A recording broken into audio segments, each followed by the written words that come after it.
Okay. तो इन 10 problems में से हम लोगों ने ये 3 प्रॉब्लम अब तक कर लिया है और ये चौथा प्रॉब्लम करने वाले हैं। तो ये जो फोर्थ प्रॉब्लम है या फिर यहाँ पर जो क्वेश्चन 28 लिखा हुआ है, तो ये एग्जैक्टली ऑलमोस्ट एग्जैक्टली सेम है, सिमिलर है क्वेश्चन नंबर 25 के। ठीक है, तो अगर इस क्वेश्चन का आप लोगों ने सोल्यूशन देखा होगा, समझ में आ गया होगा, तो ये जो प्रॉब्लम है इसको एक बार पहले खुद से सॉल्व करने का ट्राई कीजिए। ठीक है, एग्जैक्ट सेम लॉजिक है तो सॉल्व हो जाना चाहिए। तो इसको देखते हैं हम लोग कैसे सॉल्व करते हैं।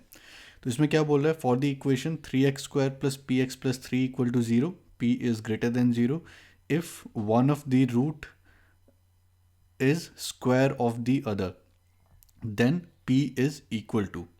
ठीक है, एक रूट जो है दूसरे का स्क्वायर है। तो जैसे ही मेरे को ये चीज़ दिखाई देता है, तो ये एक मेरे को क्या चमकना चाहिए, जो हम लोगों ने डिस्कस किया था पहले ही, जब हम लोगों ने ये क्वेश्चन का सोल्यूशन किया था, कि जब एक रूट जो है दूसरे का स्क्वायर है दूसरे रूट का, तो वो कहाँ से आता है, कि जब हमारे पास मान लो ये है equation x³ is equal to 1, तो इसको हम लोग कैसे लिख सकते हैं, x³ minus 1 equal to zero. है ना, ये हम लोग रिपीट कर रहे हैं फिर से सेम चीज़ जो हम लोगों ने पिछले उस वीडियो में किया था उस क्वेश्चन के सोल्यूशन में। तो a minus B into A square plus A B plus B square equal to zero. तो या तो ये 1 होगा, है ना, x इक्वल टू 1, या फिर ये जो मेरा क्वाड्रेटिक है ये 0 होगा, X square plus X plus 1 equal to zero. ठीक है, और इसको सॉल्व करने से जो है हमारे पास कॉम्प्लेक्स रूट्स आएगा, और वो जो रूट आएगा उसको हम लोग ओमेगा बोलते हैं। तो एक रूट आएगा ओमेगा और दूसरा रूट आएगा ओमेगा स्क्वायर। ठीक है, तो ये x³ इक्वल टू 1 जो है, इसके जो रूट्स हैं वो मेरे क्या सब हैं, एक मेरा 1 है, ठीक है, रियल रूट, और फिर दो जो है वो मेरे कॉम्प्लेक्स रूट्स हैं। तो एक 1 ओमेगा ओमेगा स्क्वायर।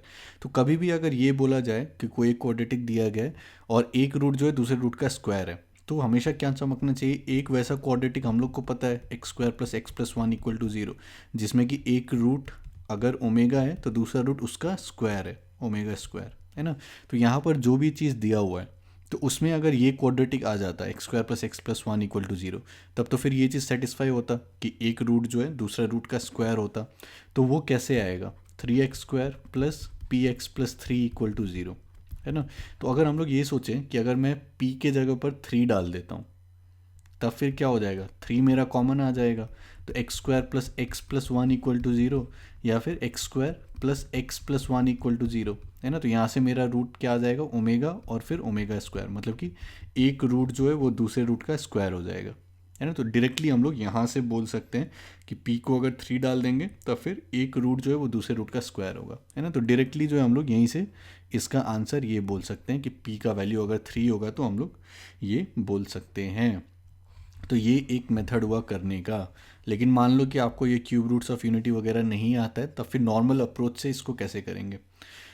तो यहाँ पर क्या बोल रहा है, 3x² plus P X plus three equal to zero, ठीक है, जिसमें कि p ग्रेटर देन ज़ीरो है, और एक रूट जो है दूसरे रूट का स्क्वायर है। तो मान लो कि एक रूट जो है वो मेरा अल्फ़ा है और दूसरा रूट इसका स्क्वायर, तो अल्फ़ा स्क्वायर।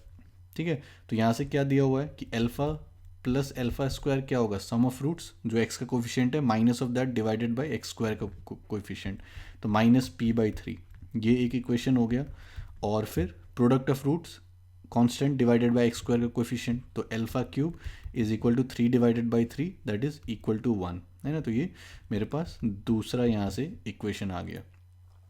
ठीक है, तो यहाँ से एक तो मैं क्या सोच सकता हूँ कि जैसे अल्फ़ा क्यूब इक्वल टू 1 आया, तो मैं क्या सोच सकता हूँ कि alpha cube minus 1 equal to zero, या फिर alpha minus 1 times alpha square plus alpha plus 1 equal to zero. तो यहाँ से मैं क्या सोच सकता हूँ, या तो मैं अल्फ़ा का वैल्यू 1 ले लूँ यहाँ से, है ना, alpha minus 1 equal to zero, तो अल्फ़ा अगर मैं 1 डालता हूँ तो 1 प्लस 1 2, तो p मेरा -6 आ जाएगा। लेकिन यहाँ पर बोल रहा है कि p ग्रेटर देन जीरो, तो वो वैल्यू तो हम लोग नहीं ले सकते हैं। ठीक है, तो ऑब्वियसली अल्फ़ा माइनस 1 जो है वो ज़ीरो नहीं हो सकता है। तो उसका मतलब ये alpha square plus alpha plus 1 जो है वो ज़ीरो होगा। ठीक है, तो वहाँ से क्या आ जाएगा, alpha square plus alpha plus 1 equal to zero, तो यहाँ से क्या आ जाएगा, alpha square plus alpha equal to -1। ठीक है, तो बस इसको जो है यहाँ पर डाल देंगे, अल्फ़ा स्क्वायर प्लस अल्फ़ा के जगह पर -1, तो -1 is equal to minus p/3, या फिर p इज़ इक्वल टू 3। ठीक है, तो यहाँ से भी ये सोल्यूशन आ जाएगा। तो या तो डायरेक्टली, मतलब ये सब तो एक्सप्लेन करने के लिए इतना लिखा गया है, नहीं तो फिर दिमाग में सीधा चमकना चाहिए कि जैसे ही बोला जा रहा है कि एक रूट जो है दूसरे रूट का स्क्वायर है, तो ये वाला क्वाड्रेटिक हमारे पास होना चाहिए कुछ इस टाइप का, X square plus X plus one equal to zero, है ना, ये हो सकता है। तो p का वैल्यू अगर मैं 3 रखता हूँ तो 3 कॉमन आ जाएगा, तो इस फॉर्म में आ जाएगा, तो सीधा ये और ये रूट हो जाएगा, तो p का वैल्यू 3 डाल सकते हैं। और अगर नॉर्मल अप्रोच से जो है फॉलो करना है तो इस टाइप से जो है हम लोग इसको सॉल्व कर सकते हैं। ठीक है, तो आई होप आपको वीडियो अच्छा लगा होगा। तो लाइक कीजिए, शेयर कीजिए, चैनल को सब्सक्राइब कीजिए एंड कमेंट्स में जो है अपना फीडबैक लिखिए।